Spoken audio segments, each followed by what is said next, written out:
In this video, we'll take a look at a strange trend that I believe was directly responsible for the rise of Taba squishies. Tabas were the biggest viral hit on social media last year, and I recently spotted DIY kits being sold on AliExpress. So if you want to try making your own Tabas, then it's easier than ever right now. However, for this video, I'm going to check out a slightly different product. This is called jelly slime and contains materials for making slimes inside cute, colorful bags. This trend was very popular in Asia for a while, and you might remember this Japanese slime video from 2 years ago. But for some reason, this DIY remained relatively unknown, and there isn't even a word for it in English. I think a Taba slime would probably be the closest. The word Taba means bundle, and this refers to all the different elements that make up the finished item. You can immediately spot some similarities between the two, such as being able to customize the colors and decorations. The final product is also designed to be used as a fidget without the risk of it getting dirty. I got this kit from AliExpress, and right from the start I think I got ripped off. It cost 31 euros, which is pretty expensive for any DIY toy, and there's nothing inside here that justifies that. I'm positive you can get this for a quarter of that price on Xiaohongshu. The packaging, however, is very cute. You get a bottle of white and clear glue, 2 bottles of activator, a mixing bowl, some gloves, a bit of scented oil, 6 plastic bags, and a variety of add-ins like glitter, bingsu beads, cabochons, etc. The mixing ratio is 60 ml of glue with 30 ml of activator. I find it pretty odd that the glue comes in a 100 ml bottle, which means that there's just not enough to make 2 full batches. However, the recipe is pretty foolproof and the slime comes together very easily.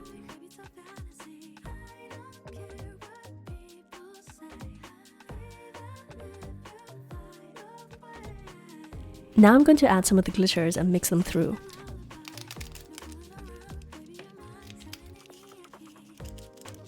This is super satisfying and definitely one of the easiest slime kits I've ever tried. Though as mentioned before, I still don't think it's worth the price of over 30 euros, considering you don't get any extras aside from these little plastic bags. These are self-sealed jewelry pouches, which are very similar to that for Taba squishies. You can also buy these really cheaply in bulk on Temu or AliExpress. Now I'm dividing up the slime and putting them inside. This is followed by some pom-poms to change the texture a bit.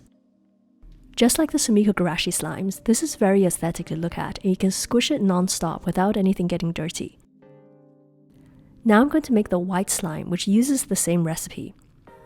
This one also comes together perfectly and has a nice glossy texture.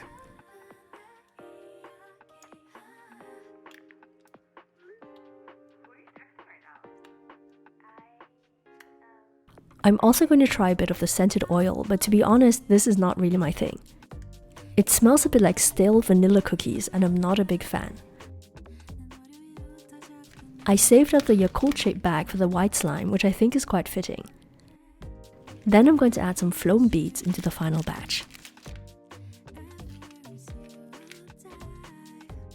So here are the finished Taba slimes. These aren't groundbreakingly new, but I find them very interesting because it's a relatively unknown DIY that fills a gap between 2 huge trends. The proof for this theory is one of the earliest Taba squishy kits that I got in China last year. So these came out around the very early days when Taba squishies were just going viral. I was lurking on Xiaohongshu all the time waiting for Taba supplies, and I bought this within days of it being launched. I showed a similar kit in my Taba squishy video, but this one is larger and contains materials for 2 types of DIYs. In addition to making cat paw squishies, you can also make 4 different slime Tabas. The decorations can be used interchangeably between all the projects. This kit gives you 3 pre-made slimes, which makes it even easier to complete. I'm just adding a bit into every bag along with some cabochons. You might notice that all of these are called pinch toys, which is the most common Chinese phrase for fidget toys. So I think this concept started off as any type of soft material inside a plastic bag that you can pinch. Obviously, Taba squishies quickly overtook slime in popularity because they were new and unique. I also think that people still prefer playing with slime using bare hands, even though it might get dirty. There's a different sensory experience with slime that you almost have to enjoy with bare skin. So that could explain why these Taba slimes didn't really catch on, but at least they evolved into Taba squishies, which everyone knows and loves. I hope you enjoyed this video. Thank you so much for watching, and I'll see you soon. Bye!